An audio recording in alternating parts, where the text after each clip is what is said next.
je vais vous demander d'être très attentifs à ce que je vais vous lire.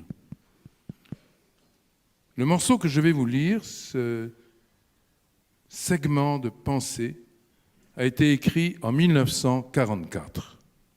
1944. Et qui est l'auteur?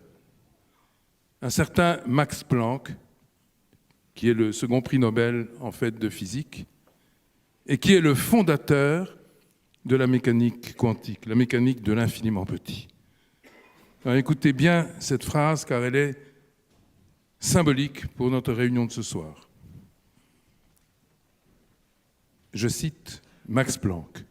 « Ayant consacré toute ma vie à la science la plus rationnelle qui soit, l'étude de la matière, je peux vous dire au moins ceci, à la suite de mes recherches sur l'atome. La matière comme telle n'existe pas.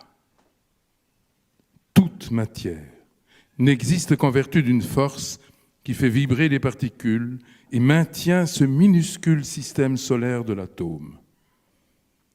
Mais nous pouvons supposer, sous cette force, l'existence d'un esprit intelligent et conscient.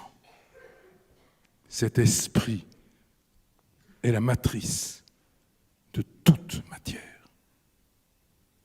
J'ai des frissons quand je lis ça, quand je pense que Max Planck, cet immense chercheur, le fondateur de la mécanique de l'infiniment petit, cet immense savant qui savait évidemment les détails de la matière, a été courageux et a été en même temps lucide pour écrire finalement la matière n'existe pas, derrière il y a l'esprit.